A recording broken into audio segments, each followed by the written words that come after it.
can't believe it. Unprofessional. The patrons will know what you've done. That's fine. But not the main show. They have to pay to find out. This episode is made possible by our therapy partner, Dirty B. Dirty B. From fabulous Las Vegas, Nevada. This is Pod Therapy. Real people, real problems, and real therapists. You can submit your questions anonymously at podtherapy.net or email us at podtherapyguys@gmail.com. Tune into the Patreon to hear about Jim's tale of woe. About his earache and his diaper rash. And now, broadcasting from the churn. I wish. That guy's Dr. Jim Jobin. I'm Nick Tanchman. It's time for some Pod I would Therapy. take a diaper rash so much over this. This sucks. Oh, I thought you were just saying that you wish you wore diapers. Yeah. Well, honestly, I mean, you know, like We all do. we're all slaves to the toilet, you know, like Yep.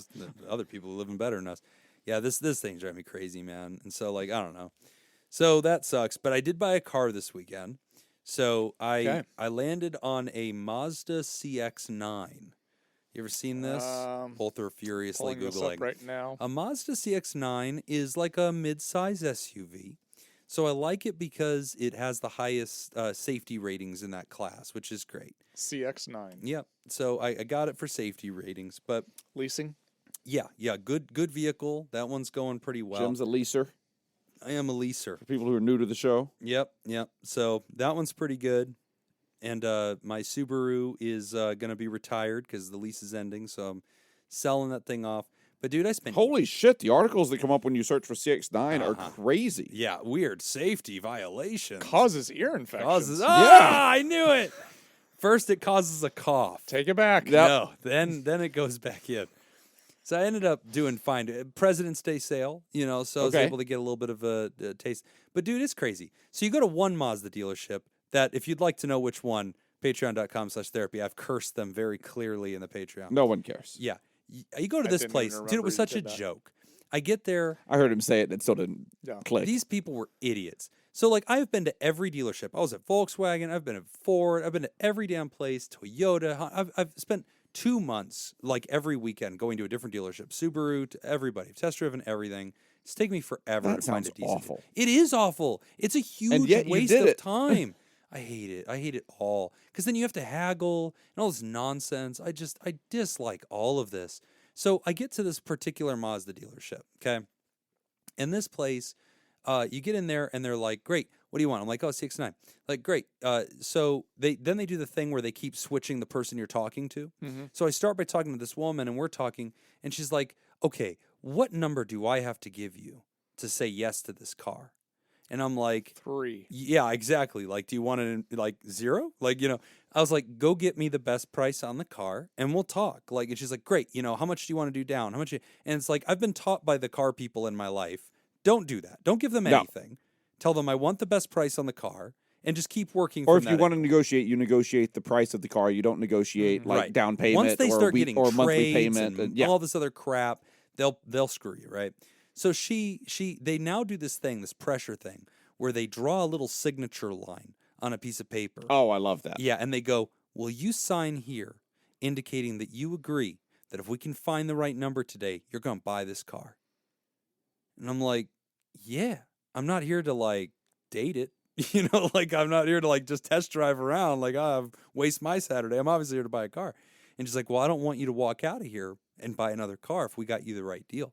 And I'm like, that's fine, but, like, listen to yourself, right? Like, yeah, like, get me the right deal and I'll buy the car. Like, that's why people buy a car, is they're pretty happy with that deal. But that's, okay, am I not understanding this? It's I think I am thing. understanding this It's like a correctly, pinky it's just promise. dumb. Yes, it is. Exactly. Okay. It's all it is. It's not binding in any way. Yeah, because it's literally you're signing a piece of paper. Yeah. That's it's it. so stupid.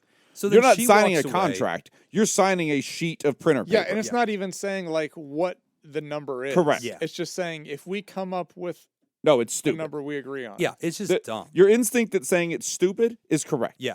Okay. So I'm going to start doing that with all aspects of my life. yeah.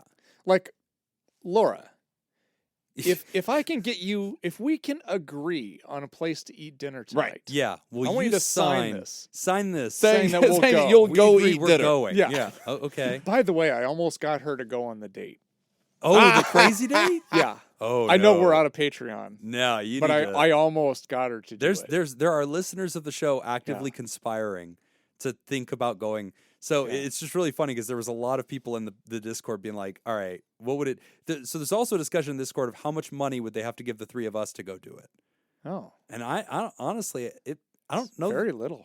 I wouldn't do that. Man, that's terrible. I think you just have to pay for my date. I think I would just honestly just cover the bus fare. I think you might have to. So $100 then. I think you might have to pay for my date, and maybe pay for me to go on like a real date. Yeah, you got to get a good date. Yeah, for the price of the bad date. I think that might be it. I think you might have to pay for the bad date plus a good date. Anyway, the Mazda people start fucking me. Okay. Because then she comes back with some astronomical number. And I'm like, this is not even close to what like the internet says this number should be. What is the MSRP on this? Yeah, 41,000. I'm 43,000. Yeah, and I like base models. So like I was 47. in like the high 30s, right? Okay. And so I'm like, dude, she was giving me numbers that just were nonsensical. And I was like, okay, so obviously this isn't going to work.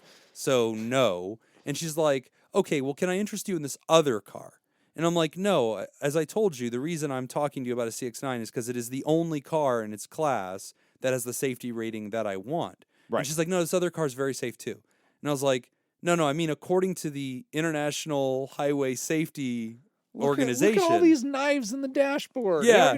I was like, no, according to this third-party credentialing organization, that is the standard. It is the best. So that's the one. She goes, okay. So she leaves. She comes back with another guy. Yeah. And she's like, oh, this is Phil. Phil's like the sales manager. Now, see, this, you know what you've done now. You know where the fuck up has happened between that conversation and Phil. Where was it? As soon as that moment happens, all right, thank you very much. And you stand up and you leave. I should have, man, because they took my day. Yeah. So then Phil comes over and he's like, hey, so talk to me about this CX-9 that you want. And I'm like, yeah, Phil, I want a CX-9 at a lower price than the little number your lady wrote down because that's insane. He's like, okay, great. Can I get you to sign here telling me that if I can get you the right number, you'll get it? And I was like, yeah, man. Like, and so I was like, yeah, I'll sign it again. Peter Frampton. Yeah. So like, good to go. Then he goes away, comes back, and the number's like $50 less. I'm like, no, Phil, this is not, we're not even haggling. This is insulting. Like, what are we doing? Like, I know the car is not this price. So then he's like, well, again, can I talk to you about this other car? Like this other, and I'm like, dude, leave. Stop it. And so I'm like, no, it's not. This is your fault now. It's not the safety thing. So then he goes, okay, can I have you stay here for just 1 minute? I'm like, yeah. No. He leaves. He comes back with another guy. So this dude's Andrew, and he's like, gray in the temples and stuff. So he has like authority. And I'm like, what is this? Is this guy like Mr. Mazda? Is he like the boss of all of you? Ted Mazda. Am I like, do I get to like a final boss fight where like you guys actually give me a deal? Like, what's the deal here? So then this guy sits me down. He goes, and he seems like just so poised. And he's like, hi there, Jim. He's shaking my hand. He's like, so I understand you're worried about the safety of this other car that you didn't come in here to see, but now I'm trying to sell you on it. And at this point, I'm just pissy. And I look at this guy, I'm like, listen, bro, you are not the International Highway Safety Organization.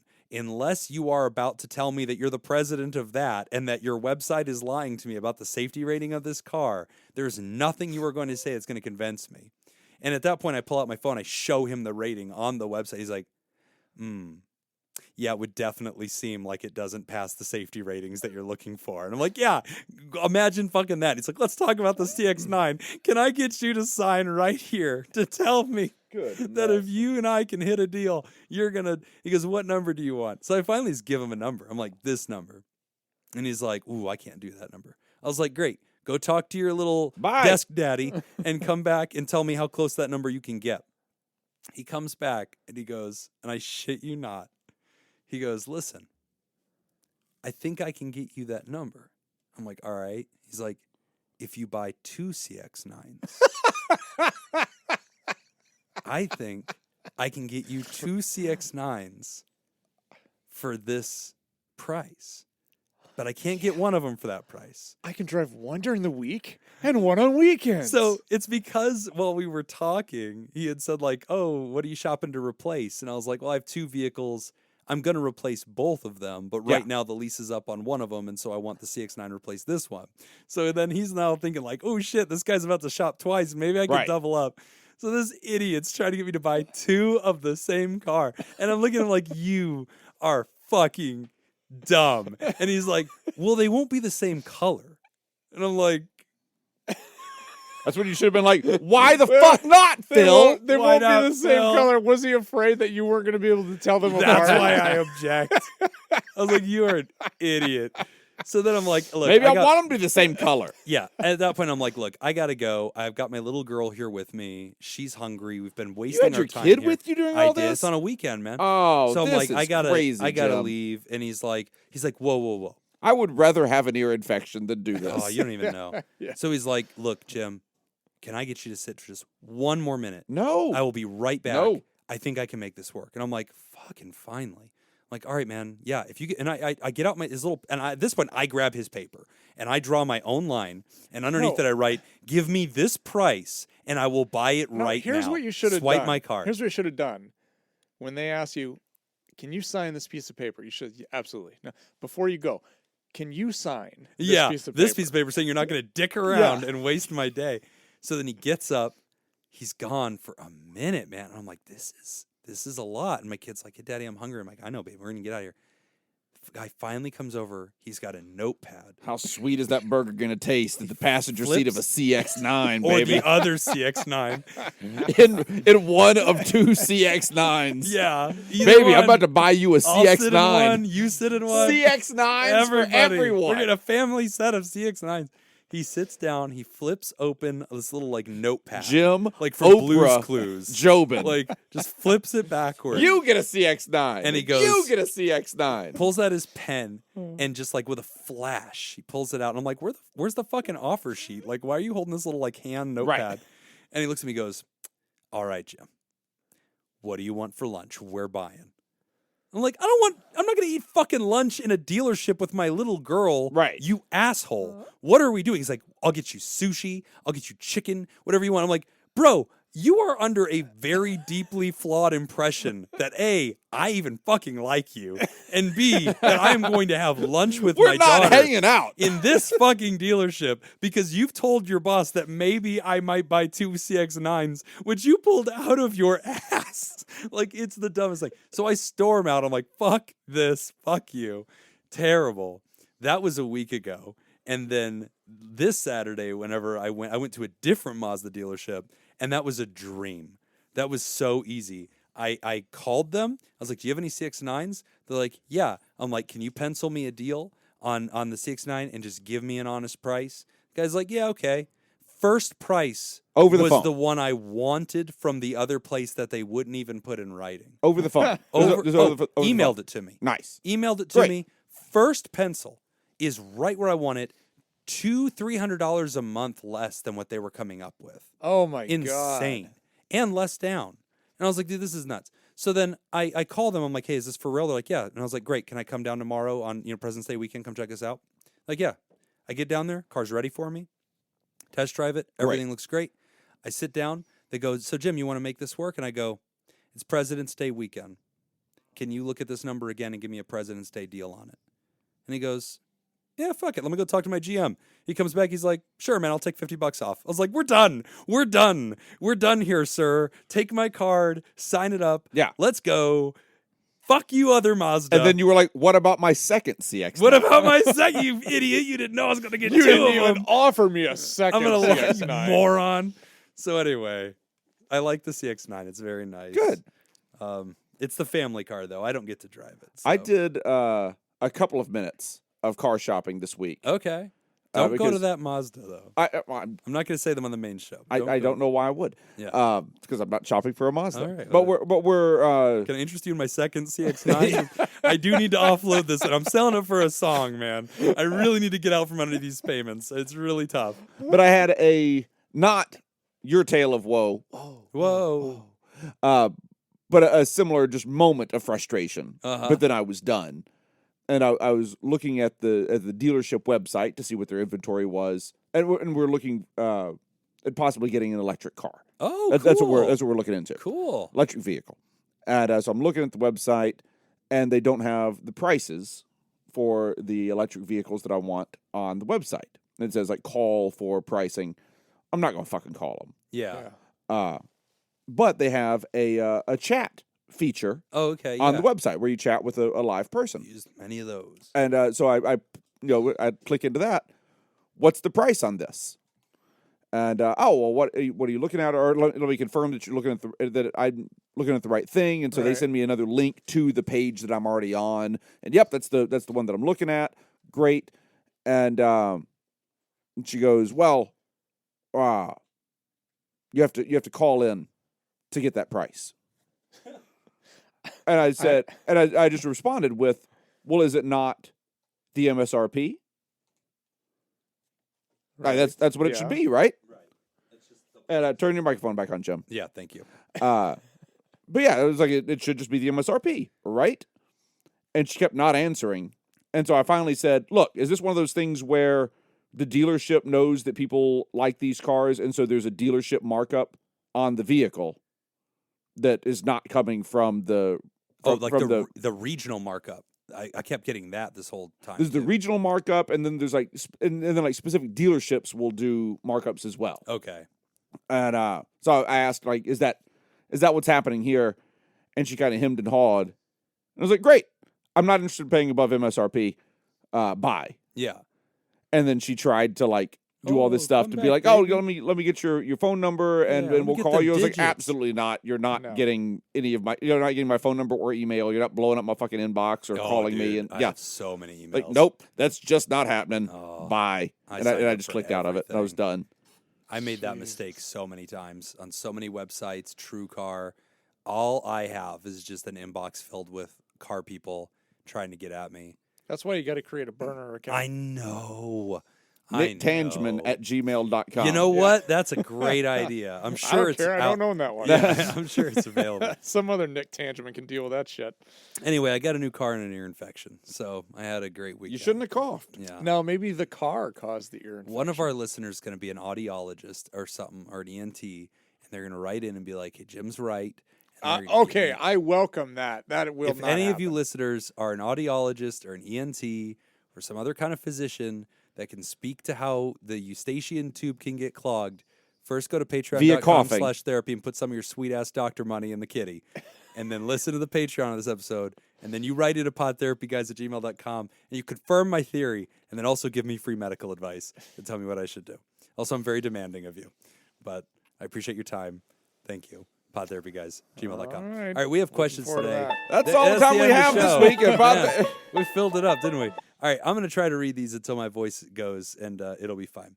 So, all right, here we go. First question. Am I selfish for not wanting to care for my sick father? From Anonymous. Hey, guys. Happy New Year.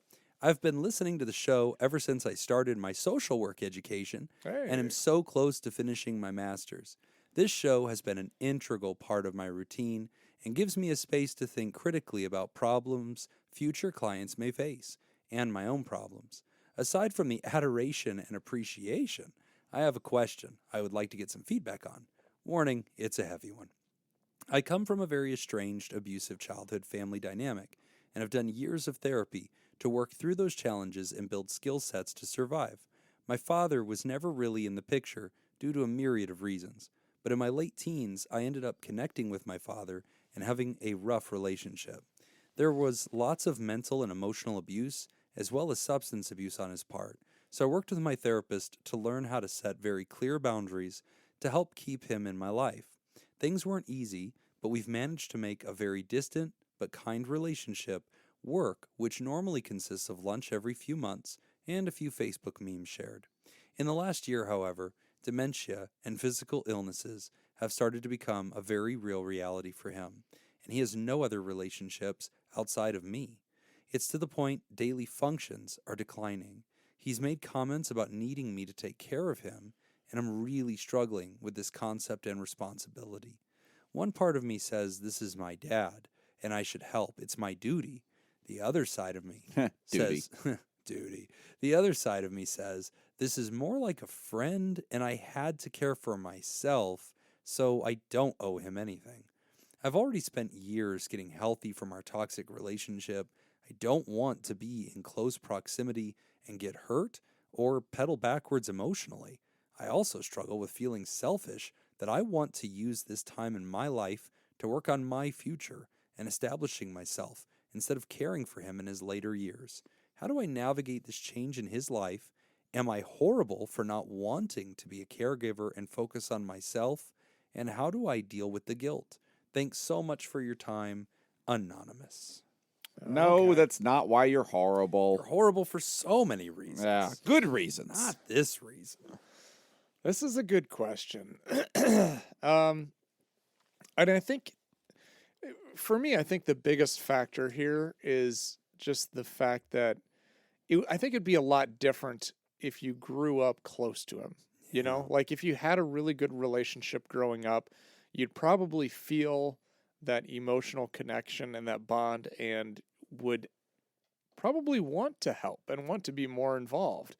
But I think the fact that you're just now kind of as an adult trying to establish a relationship, that is a big ask. Yeah. I think to, for him to want you to take care of him when I get from his perspective, he's like, oh, this is my child. Yeah. My adult child. Well, also And if out he of didn't have necessity. anybody else, yeah. Yeah, you don't have anybody else. Yeah. And so I totally get that, but it is a big ask. I think if I was in your situation, I'd probably feel pretty much the same. I'll tell you what, I'm not mad at him for asking. No. Yeah, I think No, I would I'm not too. either. But I'm also not mad at you for declining. Yeah. Yeah. It's whenever you get to this phase of life that you start having elders going through this, that you really realize a lot about how inevitable this part of the healthcare support system is, like geriatric care, end of life care, things like that is extremely expensive. It's necessary. And like, I think whenever it hits you, you realize like, there should be a government doing this, like that somehow, because this is so inevitably part of every citizen's future, somehow there should just be like a way to do this. And there is to some extent, because like there's Medicare and Social Security and stuff that in a lot of places will run based on that. You just sign over that check and like they'll provide care or whatever. But man, it's a hard choice for a lot of people, and it takes a lot. If you're not going to do it yourself, it is a fortune to hire anybody to be supportive or get anybody into a facility. If you're going to do it yourself, it is going to fundamentally derail one's life. Like it's really hard to do, or you're going to have to like hire part-time caregivers. That's your second full-time job. It is. Yeah. It's a lot. And I've got a lot of people that have had to make that choice. It's not easy. No. It's a very hard thing to balance, man. And I mean, I don't know. I agree with Jacob. I mean, obviously morally, which I think is why you tuned into this show, to find out Thank you. what is the moral answer to these questions. Yeah. It's the ethicist. Yeah. I think that Do not take ethical advice from a podcast. Yeah, ever. I think that you're not doing anything wrong, I guess, either way. But, man, then I wonder, like, so it's a game of hot potato. It's like whoever touches him last, you're the culpable party, and you're it. And so, like, what is your other option? Why? Yeah. No, why? Why Well, if does somebody has dementia? And why they're does gonna just- Anonymous need to have another option here? Can you knowingly let somebody decay at home with dementia when they could be a risk to themselves? And I mean, at a minimum, I think you have to call the state. And I at mean, I least think say, the answer to "Hey, your question is yes. he Yeah, I may think yes, you become can. incapable of taking care of himself. I mean, this is something that we do. I mean, as society, Yeah, this is something that is done all the time. right. People who don't have someone who is willing to care for them, they're just on their own. Mhm.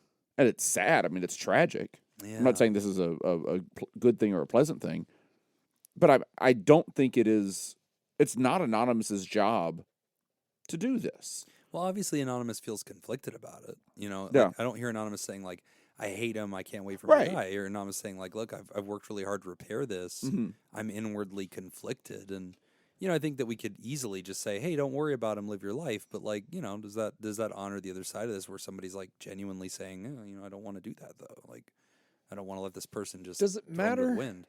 Okay, so do you think this matters? Let's say if this was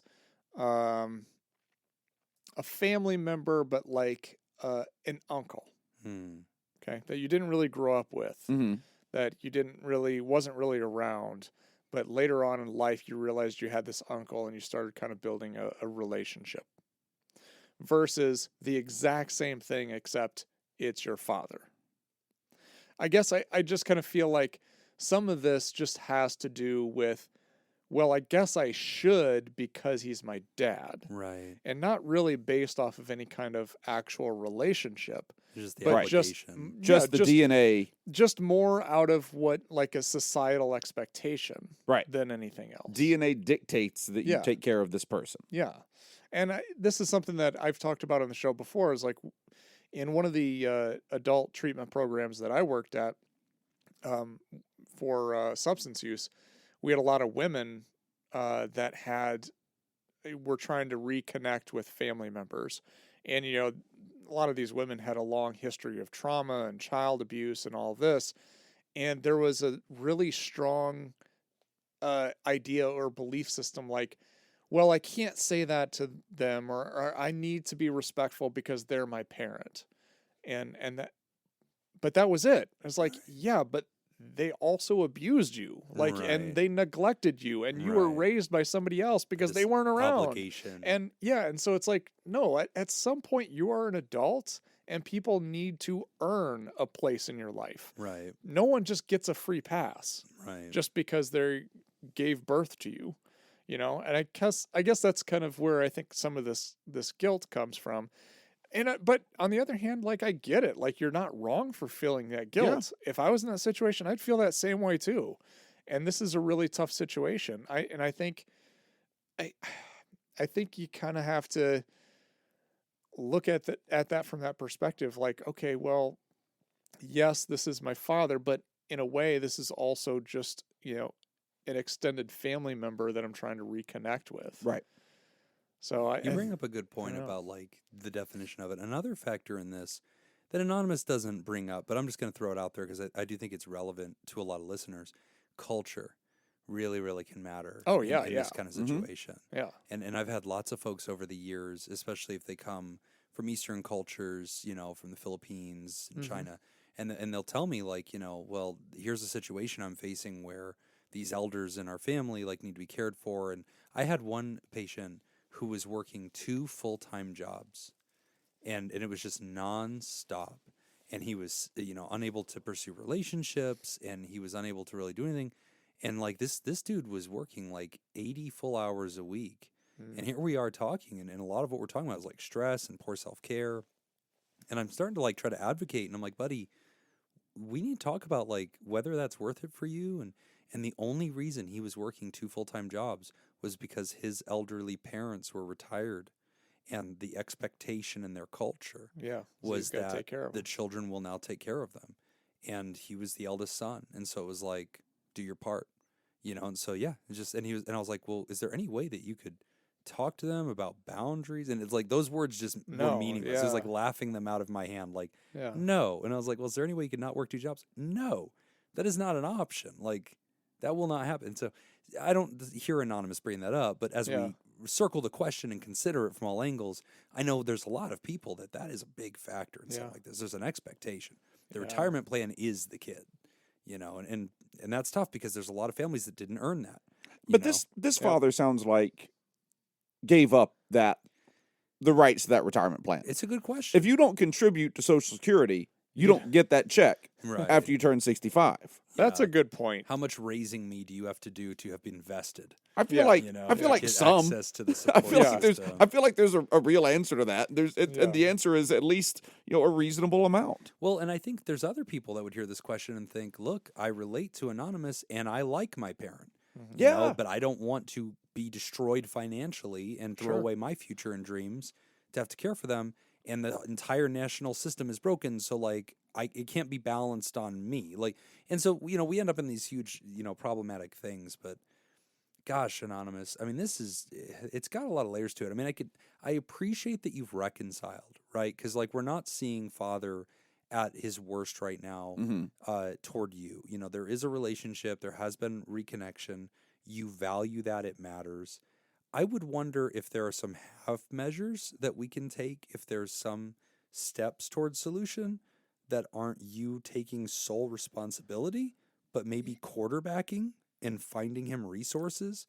Because for a patient who has dementia, sometimes that's an incredible asset, is just to be a person who can get on the internet, make phone calls, do research that they could never do. Like, you cannot hand your father in his 70s or 80s and dealing with dementia, the task of like, Dad, Google resources in our community. That was the end of your conversation. That will never even happen. Whereas you, writer, you can probably quarterback and become case manager. And that sometimes is a good fallback position. Instead of caretaker, sometimes we can become advocate and case manager and shepherd that person into care and even expedite that care sometimes. Like, hey, do you want to give me power of attorney so that I can basically sign you into a care program, that can take over and sign over your Social Security and your Medicare benefit to make sure that you're cared for. I mean, so that's case management. That's you stepping in as next of kin. And I think it's a little bit of effort, but it's not the same as like, I own this now, you live with me now. Right. Yeah. And there really might be options. And I think that's probably the way, I'm trying to imagine how I would deal with this if I was in Anonymous's position, which is always hard to like imagine because maybe it wouldn't apply, but to do my best to put myself in your shoes, I would probably kind of have that discussion with Dad and just say, look, I care about you. I want you to have the best care. I'm just concerned about my ability to provide that care. Right. And I'm concerned that I don't have what it takes to be able to do this. So let me help get more resources involved. Yeah. Let's, maybe I alone can't do this, but maybe me, you, and we can call social services, me, you, social services, and blank, and me, you, and just get a whole team together. And so I like the idea of kind of being the quarterback and kind of calling those shots. It's a middle ground. It's a middle ground. It gives you that space of saying, I didn't just walk away from you and leave you in a room and just hope for the best, because that doesn't feel congruent with how I feel towards you today. But I also didn't accept responsibility for all this. The problem with somebody with dementia, though, is they become very helpless very quick. And so it's hard to explain a boundary to a person who's desperate and also cannot remember what you talked about. Yeah. They lose the mental faculty, which is why it's probably appropriate to at least call for some support, because they're probably going to say, look, he needs to get some things down on paper while he's lucid, like an advance directive, like a power of attorney, some business needs to be conducted. And, writer, if you're willing to do some business management and some case management, that might be a step in the right direction. And it's not all or nothing. You could say yes to two of those things and not the third. But it might be worth. You can also change your mind. You could also back out of it. If you say, I'll do this, and then 6 months in, you realize that's too much. Right. It's also fair for you to change your mind. But even just to shepherd some options, and then to maybe be that person that can point them out or get them to him while he's lucid. But right, it's a tough one. It's a really tough situation. A lot of people relate to you. It is part of the reality, of aging in America and families just trying to navigate that. So we're with you, my friend, but also glad to hear about your future career, talking about social work, and that this show has been helpful, and so glad that you can use these questions as case studies for yourself. And I think that's really exciting. Share the episode with your classmates. So you're not going to believe this. A therapy grad school is now following our Instagram account. I don't believe it. Yeah, I'm going to have to show it to you, because I saw it like us and I was like, oh, what's this? And then I followed it, and it is a grad school program. I was like, this is hilarious. So I don't want to name them. I feel like that'd be outing them. Like I will immediately diminish their value by doing that. I wonder if it's all the golf talk that got them interested. I want to think that's what it is. Yeah. I think that's where we attract most of our. I knew it'd be a hit. If there's one thing Tangeman's got, it's the pulse of the people. All right, we're going to take a quick break, and when we come back, we're going to talk about stopping therapy. You're listening to Pod Therapy. Today's episode is brought to you by Robert Browning Jr., Mintz, Kayla Lansbury, Cindy Ash, Kevin Chamberlain, Ben Stanley, Adam Hathaway, Myra, Liv, and Heyo. Heyo. Would you like to sponsor the show? Become a therapy producer. Patreon.com/therapy. This week's trivia question, by special request. Oh. From you. Me? Golf. Oh, shit. That doesn't sound like something I would ask for. You did. And I listened. So the people have heard. Yeah. Caesar hears your All right, here's our first question. A draw for a right-handed golfer is a flight path for the golf ball that starts to the right of the target and moves back towards the target on a right to left trajectory. What does any of that mean? What causes this flight path? Wind. A, hitting down on the ball. B, hitting up on the ball. C, the club face being open relative to the club path. Or D, the club face being closed relative to the club path. Am I allowed to ask for any definitions? Yes, you are. What does open mean? So open means if the ball's right here, okay, this is the club. Open means it's like this. Okay. Closed So means for it's those like that are listening, it means that the club is pointing backward from your face. And then closed means the club is pointing forward from your face. So okay. So earlier, using my context clues, Mm-hmm. Jacob explained what slicing and hooking is. Yep. And one of them goes to the left. I don't remember which one. Good. But it sounds like the closed kind of golf club would make it go to the left. And this, what was it called? Drifting? Draw. That one. So a draw goes from right to left, Yes. which is like a hook, It is like which a is what Jacob taught me. I would like to choose the one where the golf club is closed. Okay. I'll go open Okay. to move the question along. It is closed. I knew it was one of them. Holy shit!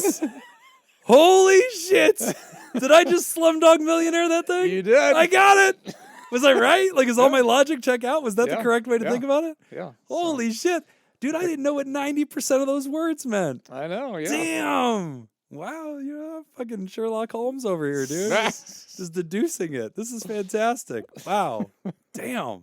This golf shit's easy. Stopping therapy from true. Anonymous. Hi, guys.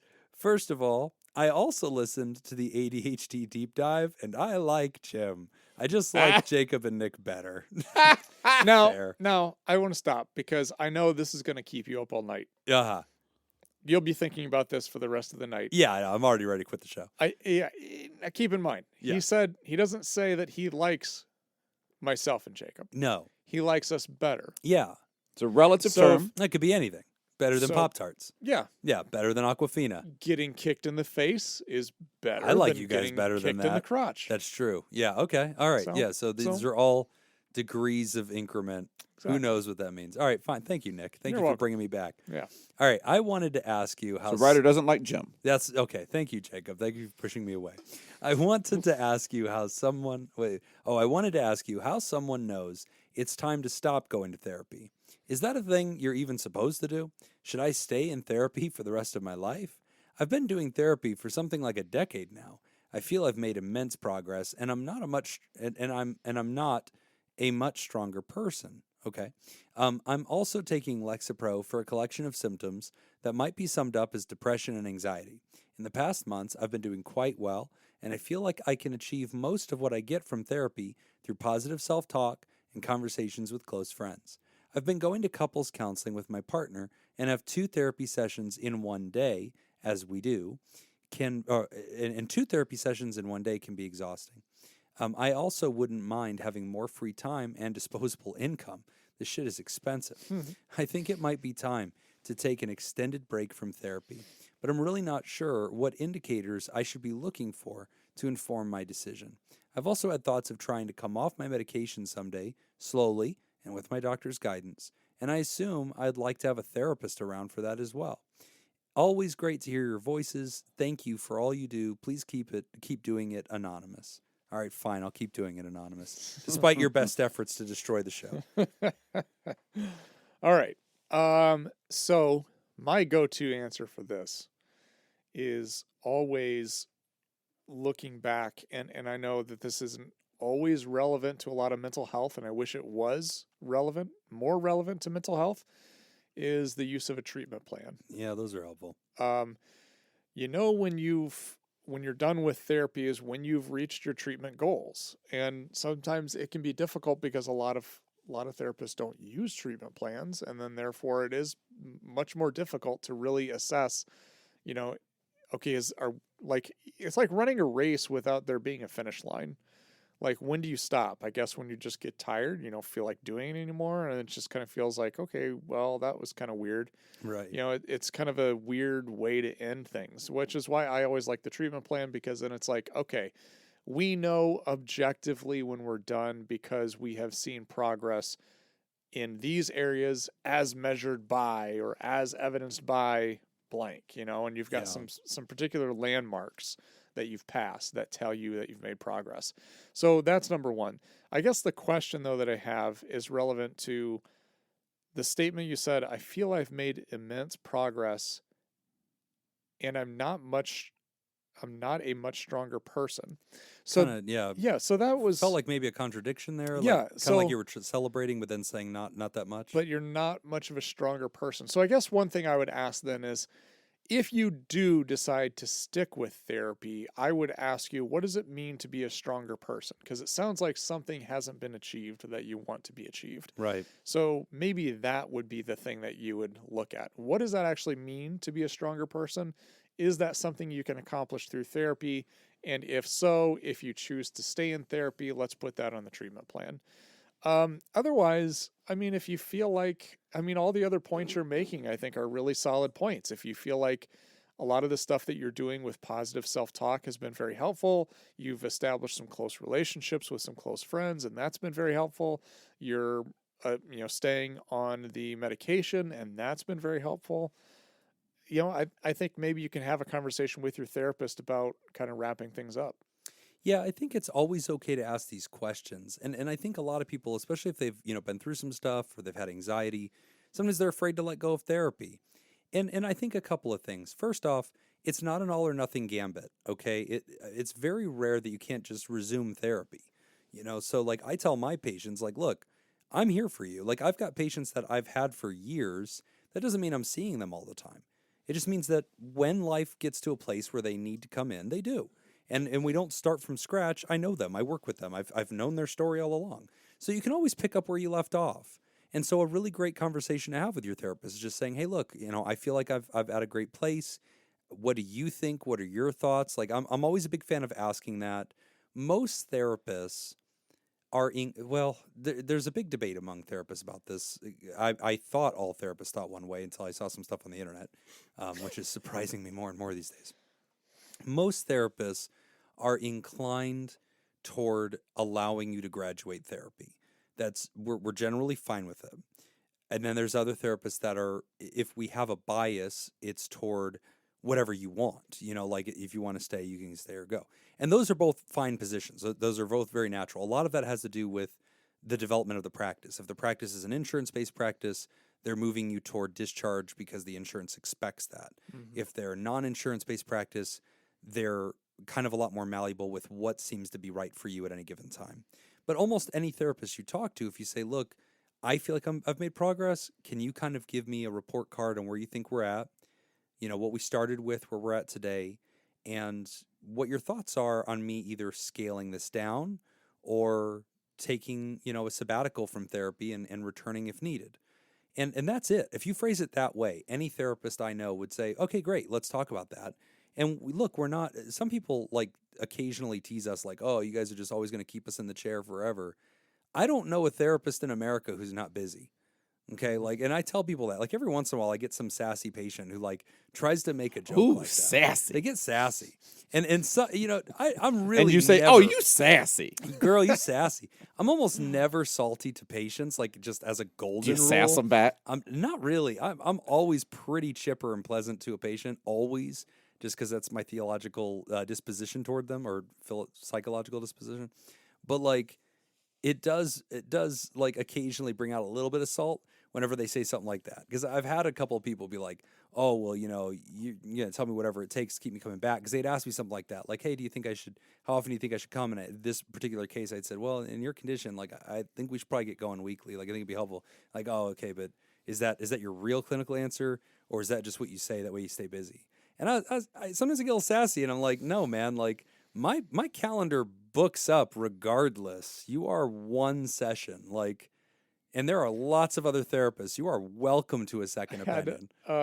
One of my professors in college was also a practicing therapist, and he told this story about how, because we were talking about, reframing and being able to turn negativity into positivity and being able to kind of roll with resistance, right? Okay.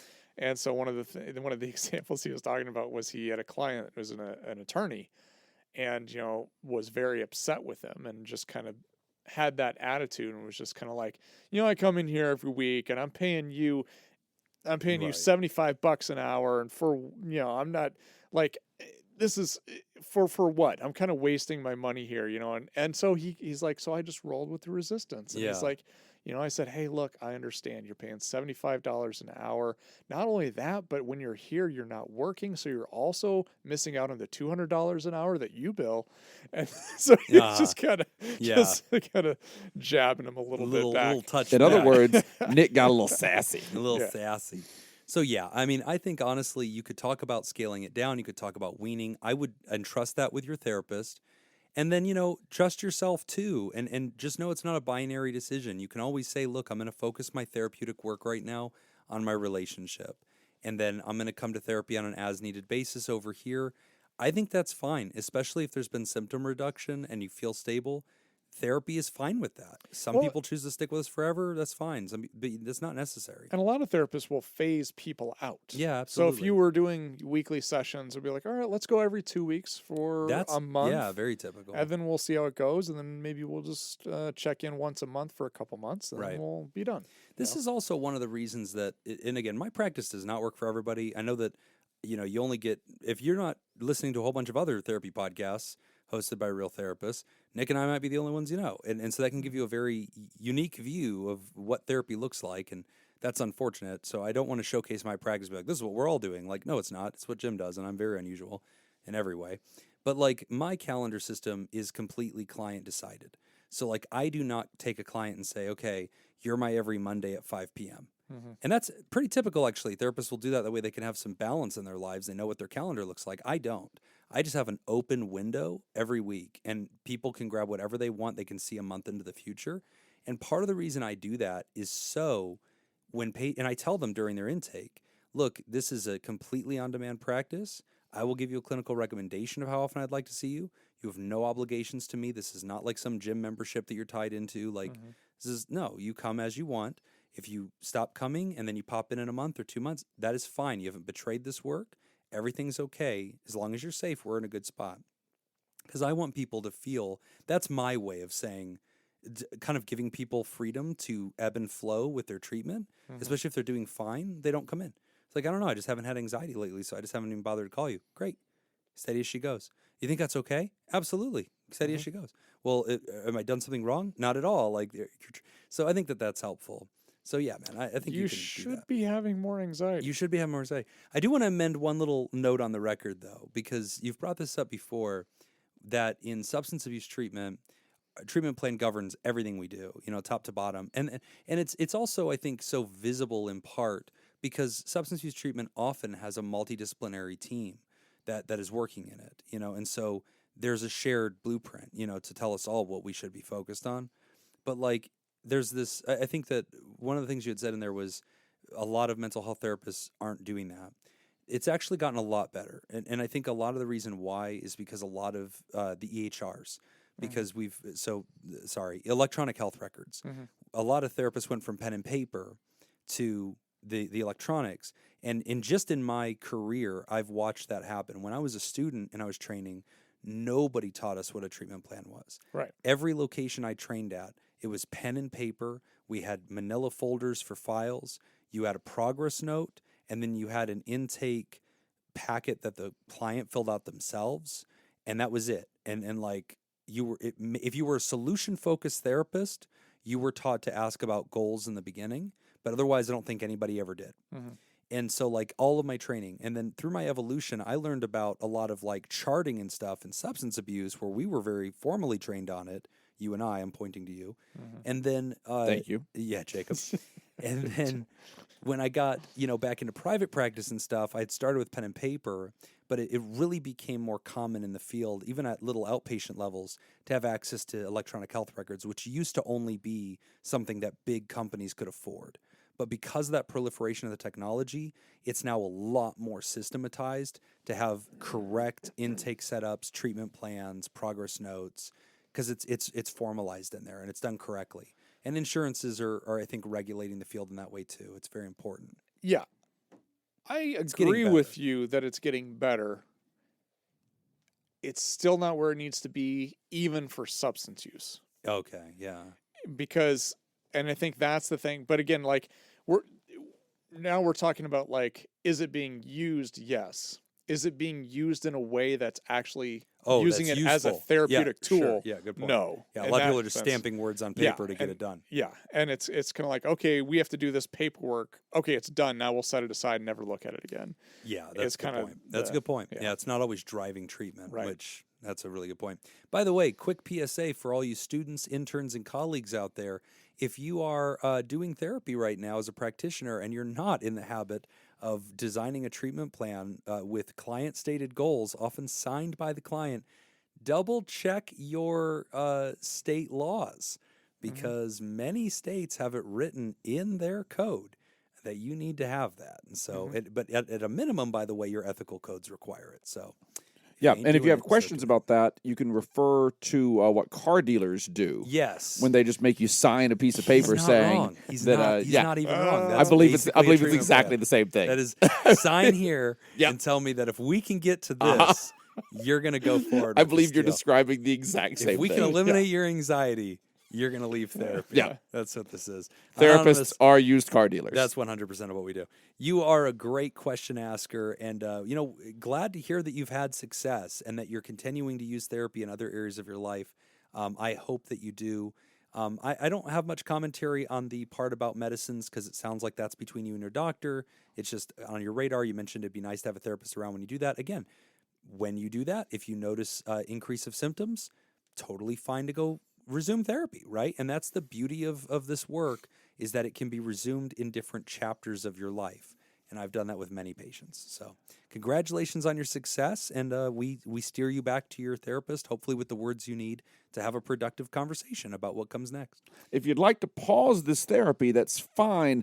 But I'd like you to sign this piece of paper saying that if I get a new therapizing couch, that you will come back and sit on it. You've got to sit. What color do you need to have? Yep. Oh, my gosh. We're going to take a quick break. That's the same thing. It is so stupid. I remember when the lady first put it down, I was like, what is this? And she's like, well, basically, it's just it's you giving your word that, if I can get the right number, you're going to buy this thing. Why are you? It's so dumb. Why are you the customer, the one that has to give? I have to your make a commitment to you. You have to promise Give something? me a number that I would like. What is this? No. And so I look at it and I'm like, this has all the authority of a pinky promise. You know that, right? And she's like, yeah. I don't even think it has great. that. Yeah. I think it has less. So I started mogging. Like I kept writing my own words on it. Like I pinky promise and double swear that I. Anyway, we're going to take a quick break. And when we come back, we're going to talk about communication with your spouse. I like this fake name. You're listening to Pod Therapy. Today's episode is brought to you by Robert Brownie Jr., Vince, Kayla Lansbury, Cindy Ash, Kevin Chamberlain, Ben Stanley, Adam Hathaway, Myra, Lib, and Heyo. Heyo. Would you like to sponsor the show? Become a therapy producer. Patreon.com/therapy. All right, our second golf trivia question, which is probably just going to be trivia from now on, honestly. Just golf trivia. Fine. Apparently, I'm really good at it. Yeah. All right. I don't think you'll get this one. All right. In match play, what penalty does a player incur for teeing off in front of the tee markers? Oh, we just talked about this. Nope. A. The answer is lit on fire. Oh, shit. With a match. Oh, damn. That's why it's called match play. Yes. Yeah, you just sit there holding. A. No penalty, but the opponent may require the player to re-hit. B. Loss of the hole. Oh. 1 stroke. Or I'm sorry. C. 1 stroke. Or D. 2 strokes.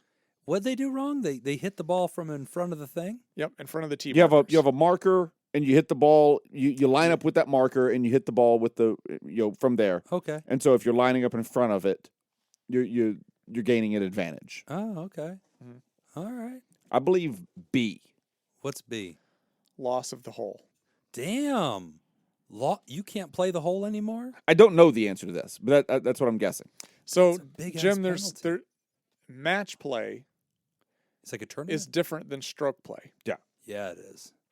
It'd be a stroke. So if it's match play, if we're playing match play, it's me versus you. Okay. We play to see who wins the hole. Okay. If I shot 4 so lose and the you shot hole. 5, Mhm. I won the hole. So it isn't about me keeping It's the not score about for the strokes. 18 For instance, It's about winning the hole. I see. Like match play is what you use very often when you're gambling. So if you're going to gamble on golf, you Just gamble play with by the match hole. play, Yeah. and you say, "Oh, we're going to play $100 a hole or whatever whatever that number is." Yep. Winner takes the money. Yeah. Okay. And so you have, like if you're playing $100 a hole, you have the option or you have the possibility of winning $1,800 Copy. that All right. day if you I'm win every gonna hole. appeal to my sense of fairness. Oh, okay. And I think that making one stroke means that you fucked up. Mhm. So now that's a shot 1-stroke penalty. that cost you 2. Right. That's But right. you still get to play where the ball landed, right? Right. Oh, that's a fair penalty. Yeah. Nice try, cheater. You tried to pick up an extra 5 feet and goose that hit a little bit. Mhm. That's going to cost you a stroke, which is a big penalty, man, because you could hit the ball like 100 feet. Okay. So Jacob's saying loss of the hole. Yeah. You're saying 1 stroke. Was that an option? Yes. Okay, then Yeah. I'd like that one. No, you're both wrong. Is it 2 strokes? No penalty, but the opponent may require the player to rehit. Interesting. Huh. Gentleman's game. Yep. So there's no Gentleman's penalty game. for doing it, but Call your your own opponent fouls. can say no, you need to go back and rehit. Oh man, would you ever do that? No. Yeah, If I you- don't if you're think I playing would. match play, If there's money on the line, if there's yes. cash on the line, Does match mean 1-on-1? Yes. If okay, let me ask No, you, there's ways to do it 2-on-2, but yeah, Jacob. for the most part. You and I are golfing. We're playing this match False. thing. Okay. final answer. All right. I go first, and I put it in front of the thing, and then I hit it. What do you do? I'll tell you exactly what I do. I think I know what you do. What do you think I do? I think you just also put your ball where I put mine, and you hit it. No, it's not what I do. You don't just hit from the side. Just No. take the advantage. No. Keep it an even game. No, because what you have done Jim, by go get lining your up fucking ball. No, by and lining you up bring in it front all of, the way back. by lining here. up in front there. You've desecrated the game. What of you golf. have done now is you have given me an advantage because I get to wait until after you hit to decide What whether you're or gonna not I'm going to It's a enforce free my play. privilege. It's a flag on So a if you free hook it play. out of bounds, So if you go out of bounds, I'm going like take it. that's your shot, man. That's your shot. That's your shot. If you Yeah. put it straight down the middle and landed on the green, we'll be like, no, fuck you. You were 6 inches in front of the marker. Get Come your ass back. back here, and you Oh, can shoot it But again. can you live down No. the shame If as you a were- man that you If called we're playing back? real money on the hole, I sure can. yeah. I mean, Because how that's is the real because money that's to the game. If we were sacrifice playing that? if we were playing gentleman like, Yeah, as soon as you tee up in front of the marker, you're I gonna would call probably say, hey, Back you it got to up. move that back. Is this an obvious marker? Yes. Yeah. So There are two- if somebody does this, they're doing this I dishonestly. mean, there are ways that sometimes people will do it if they're just not paying attention. Yeah, I mean, Because you might be you're- talking to people or Yeah, whatever, and just because put you've got- the ball down. You've got one marker in front of you, and you've got one marker behind you. Oh, because so there's if you're different not- boxes. No. It's the same box, so there's 2 markers. So we're teeing off this way. Okay. The because 2 you markers line are up right between here. the two. Oh, So you got to line up between the 2. You can put it anywhere between those 2. Okay. But if people are Kind of like turning hashes this on a way, football field. yeah, Something like that, Yeah, sure. I got you. So yeah, it Interesting. can happen, but it's not very common. I'm honestly surprised that is that there's not no penalty. a stronger penalty because Yeah. No. the reason I guessed the strong penalty on that, the loss of the hole, is because golf loves penalties. Yes. Yeah. The sport of golf loves its fucking penalties. So now in stroke play, it's a 2-stroke penalty. okay, Yeah, if it's stroke play, but in match play, there's no penalty. huh? Yep. Because what that's that's a fine. A is also a fine solution to that. Yeah.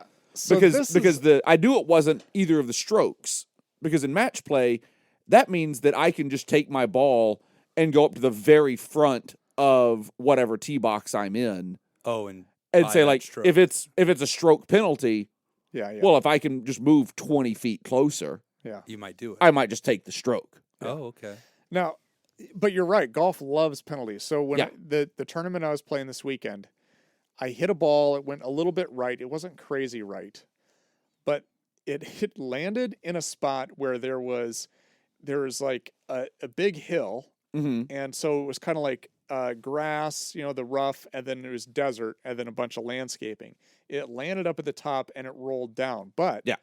thing is there was a little ditch that was probably about 3 inches wide from all the rainwater, Mm-hmm. and it just carved this little notch. Oh, geez. My ball stopped right in the middle of it, and like I couldn't get a club on it. Yeah. There was no way I'd be able to hit the ball. And that is it's a type of hazard, but basically it's a not on purpose hazard.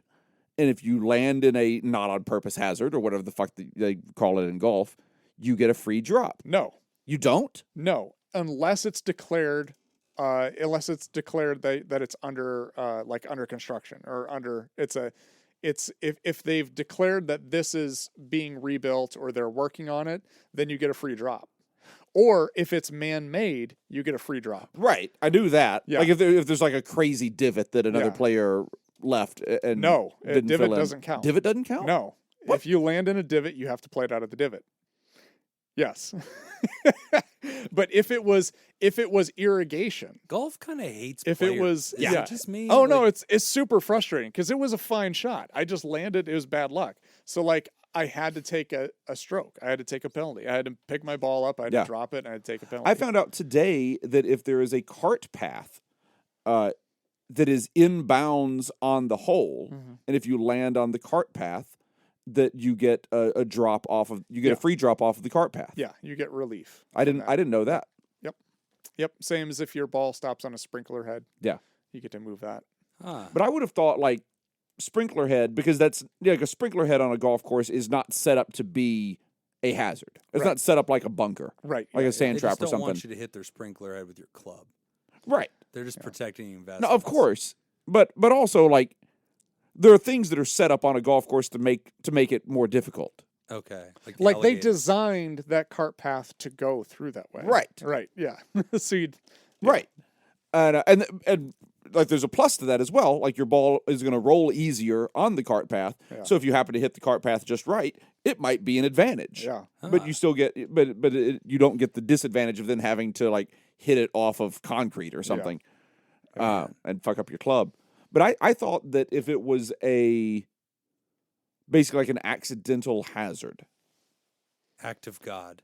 Yeah, like this is a force majeure. If it's ground under repair, then yes, then yeah. you get to move it and it's a free drop. All right. But no, if it's something like that, that's just how the course is. No. And so God if it has lands- struck down your golf game. Yes. What if it Yep. lands on the foot of a man who you once shot a nail gun into the head of? Play it as it lies. Yeah. Play as it lies, shooter. It's, No. Yeah. Which is total bullshit. You get a free drop. No, I've seen a movie No, that would back. I've seen a documentary. I've seen a documentary. Shit, on who this was subject. it? Who was it just this weekend? It was Adam Sandler. No. Tiger Woods hit a golf ball into a guy's jacket this past weekend. What a stud! Yeah. And so it just right in the guy's pocket. It just bounced and it hit his jacket and it just stuck. It was just there. That's funny. And so yeah. I had to, Play it where it lies. You gotta stand on that dude's shoulders. We played for Scoot people who out don't of listen to the Patreon. I played golf today for the first time in years and years. Yes. And when we were playing today, so there are like at the sand trap, they leave rakes out next to the sand trap, so that if you walk down into the sand trap to get your ball out, you can then like repair where you walked and kind of erase your own footprints. Okay. So that won't interfere with future players when they you come could through. also hit the rakes though. That's the thing. Yeah. And that's what happened to someone in our group today. Oh wow. She hit the ball and like bounced it off the rake like it was a backboard, and that Oh, ricocheted that's her ball awesome. into the sand. Oh. It was not going to go into the sand otherwise. Yeah, golf's a lie, guys. It's just basically mini golf at this Yeah. point. Oh, there's a windmill on the fucking cars. It goes through the troll's eye. What is that, a Communication- dinosaur?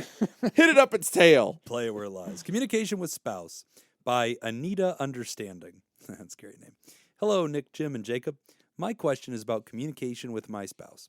Every once in a while, I'll ask my husband to make sure a task is completed while I'm busy, or ask for some extra affection or support through a surprise date, or extra help around the house if I know I've got a tough emotional situation coming up. Due to prior emotional abuse and manipulation, I try to be very specific with my requests, and he will usually confirm with a yes, I got it, or can do, or something along those lines. But when the time comes, he says he didn't realize what I was asking for, even though he confirmed my request earlier. A recent example, I had to work late in the office, but had an early start the next day. That morning, I said, "Remember, I have my late shift today. Can you please get dinner started while I'm at work?" He said, "Sure, I can do that."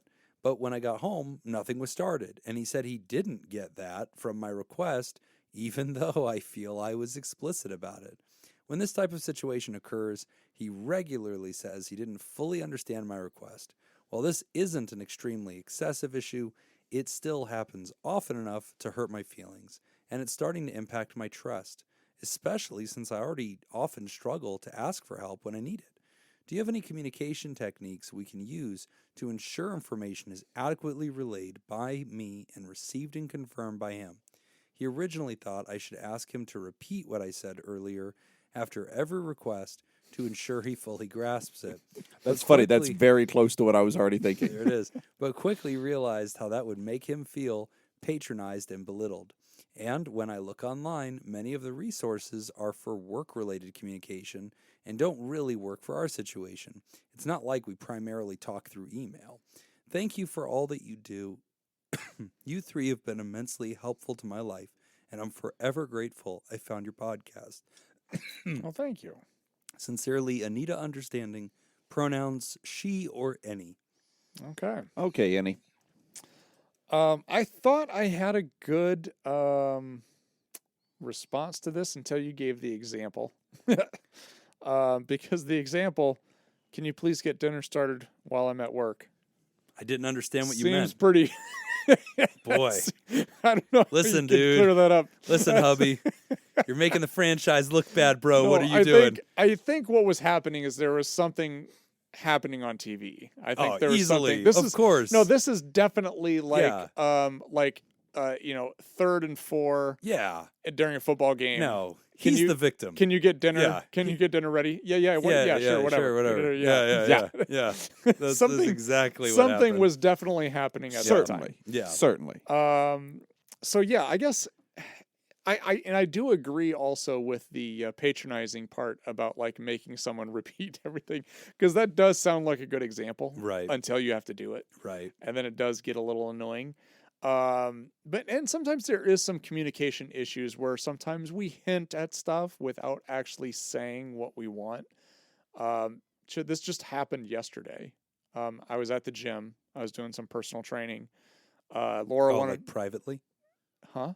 Personal, no personal training. no. Yeah, private, for you. Okay. Anyway, Laura wanted to come with me because there was a walking You said, trail no, it's personal. behind the gym. Yeah. And so I was like, yeah. So I did the personal training, and she walked the trail or whatever. We go to leave, we get in the car, and she's like, "Oh yeah, there's this really nice Thai food place down the street." I was like, "Oh, okay, cool." And then we just drive home. And then she's like, "I was kind of thinking maybe we'd go get Thai food. That's why I brought that up." And I was like, "Oh well, shit! I want Thai food. I'm hungry for Thai. I would have loved it, but I wish you would have."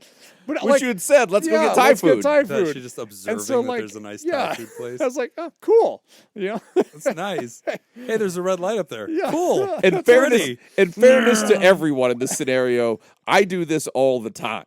Yeah. You hint or you? No, don't I'm not catch? hinting. Oh, yeah. I just point out, like, oh, there's a Thai food restaurant over here. And I'm just like saying it out loud. You're just observing to things that you SJ. see, stream of consciousness. It's not even that. It's like, in my mind, I want SJ to remember, hey, there's a good Thai food place over here. Yeah. And maybe next time we're in the Note mood for to Thai self. food, Yeah. maybe Oh, we'll come okay. check it out. Yeah. Like, Okay. I'm literally Right. just saying it so that somebody else knows about it Yeah. besides or me. maybe I Right. remember saying it out loud. Part of it is I'm saying it because I know that I'll forget about it. That's a good point. And I'm hoping that my beautiful wife will not forget about it Yeah. when the next time we're going, like, She'll oh, but let's help get takeout from somewhere where maybe some Thai food. Oh, you mentioned there was that place over there a few blocks away. Yeah. Yeah. I mean, and so, I mean, for me, No, I do not hint at things. yeah, I don't either. And I've even explained this, like, hey, here's the thing, like, I don't catch hints. Yeah. I don't read hints from people.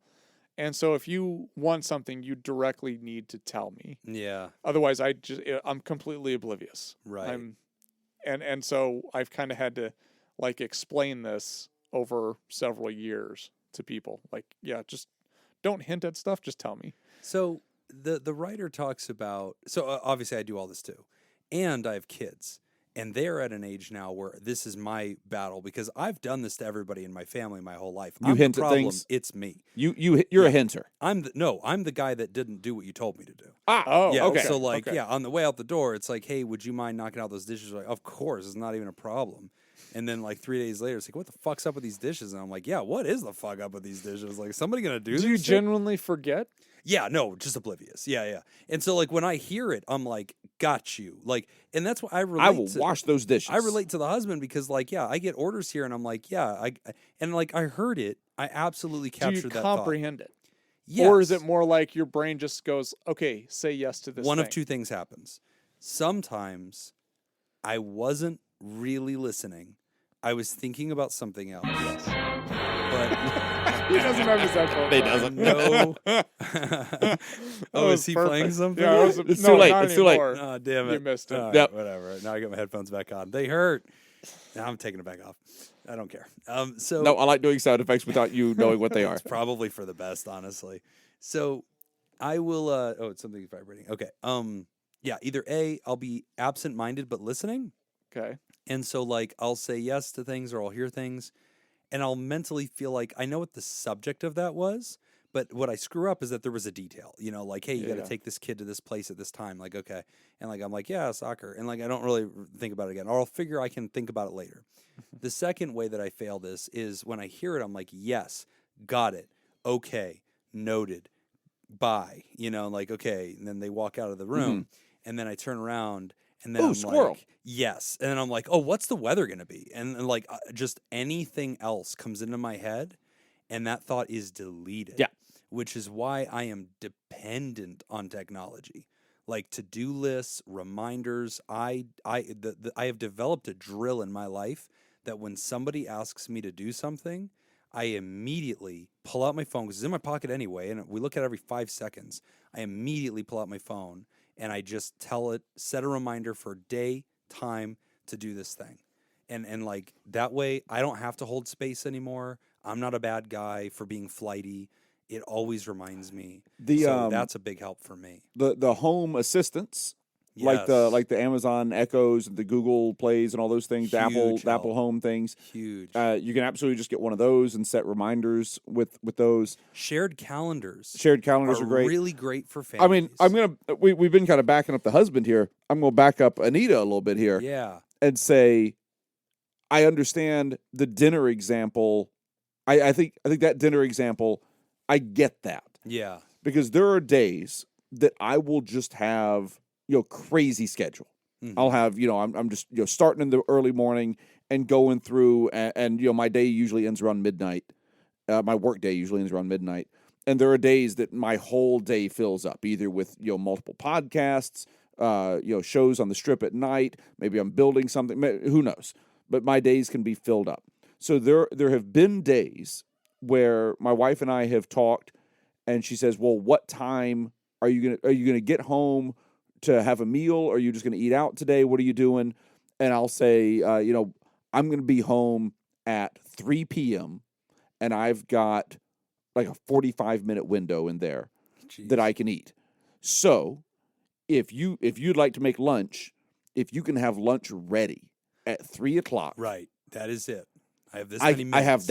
I have that time. I can come home. We can have lunch together before I dash off again. Right. But if you wait till I get there and then you start at 3, that is not going to work. And when I get home, and it's happened. SJ and I have been together for 20 years. This kind of thing happens. It's certainly not malicious. It's just a mistake. And but the feeling of getting home at 3 p.m. to lunch not being ready, right, is not anger. No. It's not even frustration. it is heartbreak. It is a weirdly. I will not be getting. It is a lunch now. weirdly big emotion. Yeah. It is a weirdly big emotional response. Yeah. Because it is. I had it set in my mind that I was about to eat. I was about to get to sit down and relax for a minute and to have a meal with my wife. And I was really looking forward to it. Or even I'm not really looking forward to it. It's just like it's my only break. Yeah. This is I've planned out my whole day, right? And this is my plan for this moment here, right? And now my plan has been upended a little bit, and now I have to leave early and go by and get some fast food or something, right?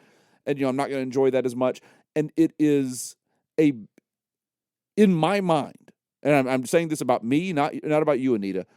In my mind, it is a bigger emotional response to it than it should be. Sure. And it's not anger. No, it's truly not anger. It's a big emotion. I believe heartbreak is the best term for it. Devastation. Devastation, yes. Yeah. I think we found Jacob's soft spot. If you've seen that commercial. When I'm thinking I'm about to eat, and then you tell me that I don't get to eat. The commercial where the family throws trash out the window and the Native American is standing there and it all comes crashing. It's basically at that. His feet, and he looks up at the desecration of his land. Yeah, that guy was Italian. Yeah. Feels right. Yeah, he wasn't. That actor he was wasn't Italian. It's the most American shit I've ever heard in my life. Yeah. That's essentially where Jacob's at. Yeah. So I think, we agree with you. Like, that's a very valid thing. And we've all been there. I mean, we've been in relationships forever. I've been married for 17 years. Like, certainly I've had that situation where it's like, hey, can you do X, Y, or Z? And, like, one or the other one forgets it.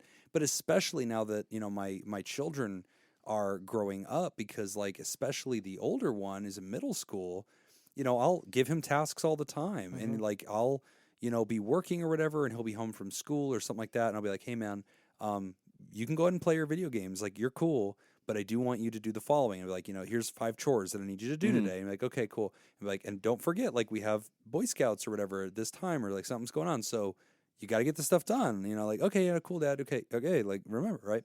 But then, like, I disappear, and then I come back, and I'm like, hey, man, we're leaving in 15 minutes. Is everything? Oh, no. It's like, and then I'm furious because I'm like, no, dude, like, you've got to learn to budget your time. So one of the coping strategies. It's almost like it's your job to teach him that. I don't know. I'm working on it. Here's one of the ways I am. Through throwing things at him, just violently. So clocks specifically, throwing clocks. And at Anita, him. Maybe this will work for you, but this and you kind of joked about this, but honestly, I think it's a real solution. So one, I do agree with taking care of technology help, right? Like shared organizers, shared calendars. There's a lot of families now that have shared calendars on their smart devices or on their fridge or whatever, or they just have a shared calendar in their phones. You just make a family email, and then like just make a free Gmail account with your family name and use it just for the calendar and spam or whatever crap you're going to do. Get coupons on it, but then just put it on your phones and enable notifications.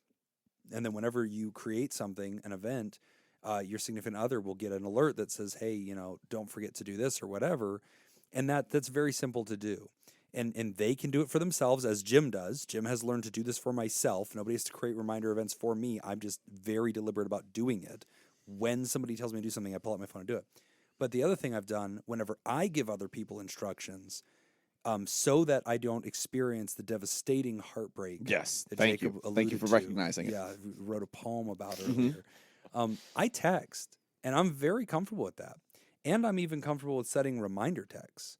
Like, I don't know if Apple products can do that, but like Androids can set a future text. Like I can say, text Nick on Thursday at 3, this message. And so like that, I use that function all the time to send, especially for my child, like I'll send a reminder and be like, hey, don't forget tonight, this project is due or whatever. Or you gonna catch a beating. That's right. Exactly what I say. You gonna catch a beating, Uncle Jacob. And so, like, I'll put in That's there. Jim's sign off on his text, weirdly. Yeah, it's always Uncle Jacob. It's Uncle Cracker. Yeah, so. I am not comfortable with Jim referring to me as uncle to his children. No, it's fine. I am not okay with this. All right, well, I did not sign off. Honestly, I didn't go with it. I think it could be a lot worse. It only works out good for the podcast. Daddy Jacob is what I prefer. Oh, sorry. That's my bad. I should have checked on titles, but I'm a fan of technology, Anita. So, don't be afraid to send those text messages, set up reminders. I know it can be patronizing. I know that's like infantile, but honestly, I would rather confirm the communication. I especially like it in writing because then it's like you can't Because then say you to can sign me, it at the bottom. well, you can't say to me Pinky you didn't promise. say that. You know, whenever you're passing in like, like the breakfast table, it's like, hey, tonight this important thing's happening. Can you X, Y, or Z? And the person's like gathering their own stuff and like pouring their own coffee. Like, yeah, okay. What do you need? Okay, start. Okay, yeah. You're asking me to remember to do something in 12 hours, you know, or whatever, 10 hours from Right. now. And I'm already cluttered mentally. And the fact that you've just taken a beat to delegate that to me and assign that to me doesn't ensure that I have the mental capacity right now to receive this at the level of importance that it will matter to you 8 hours from now. Like, you just drove past me and just shouted that to me. And like, you're not my boss. Like, you're not my supervisor at my office that whenever you shout something to me, I need to stop what I'm doing and give 100% priority to you.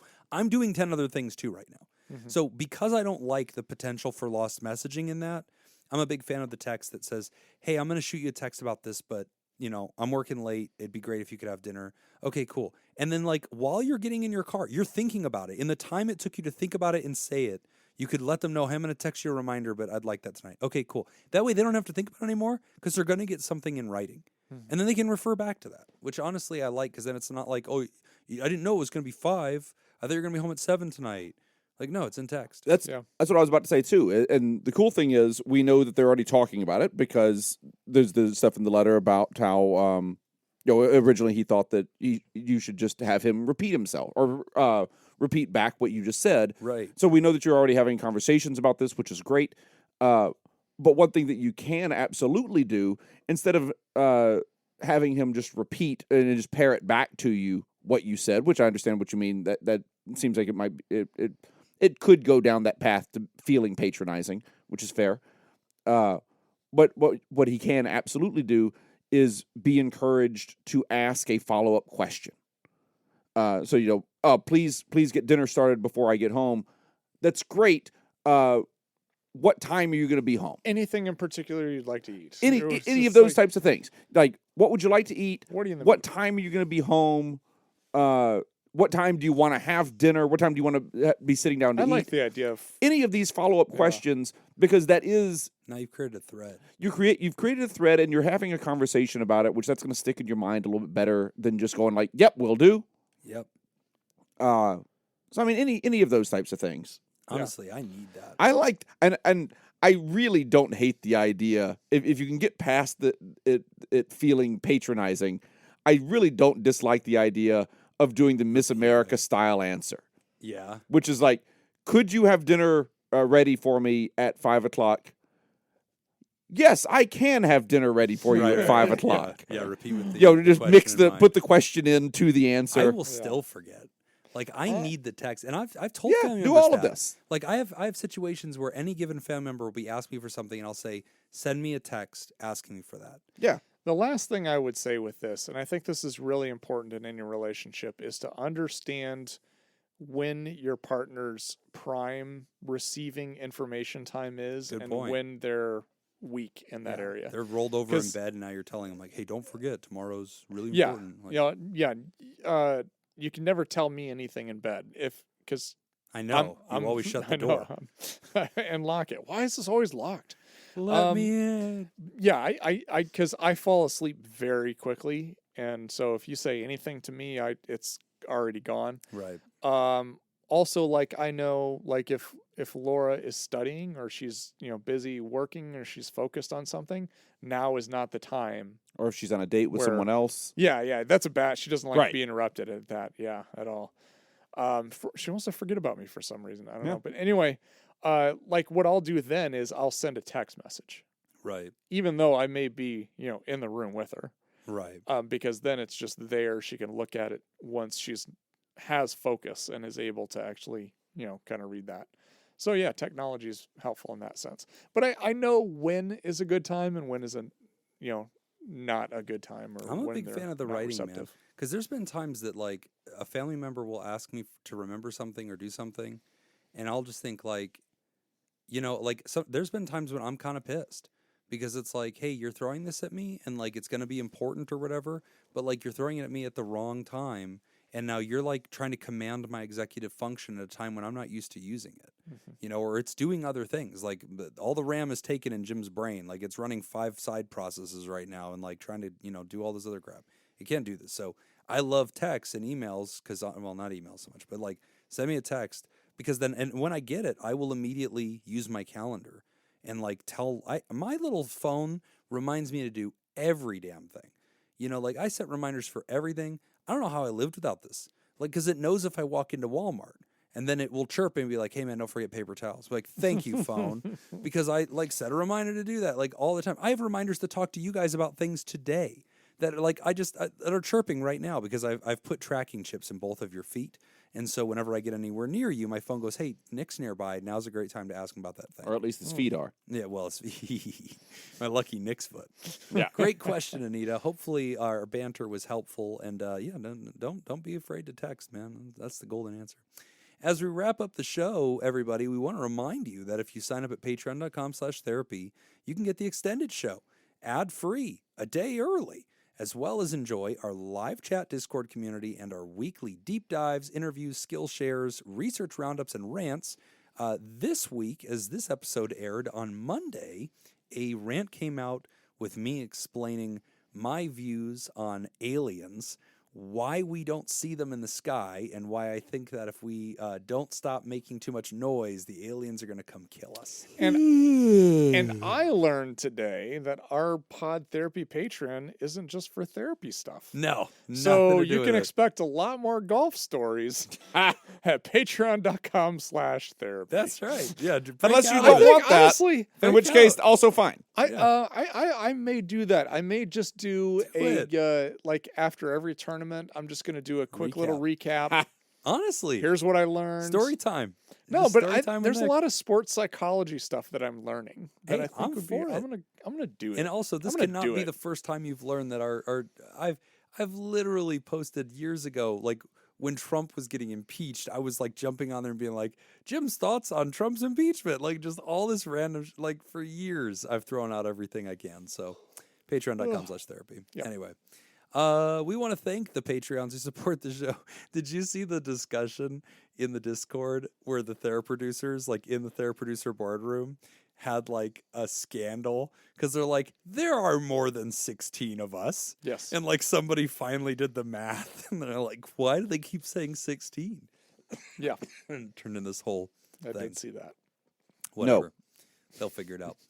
No new Therapals as of this recording, but 2 new Therapods. Why don't you welcome them in, Nick? Thank you, Scooper Ascending. Hey, welcome back, Scooper Sending. And thank you, LS. Welcome, LS. And of course, we want to thank our partner, Dirty B, and our bosses, the mysterious and shrouded Illuminati members of the fan club.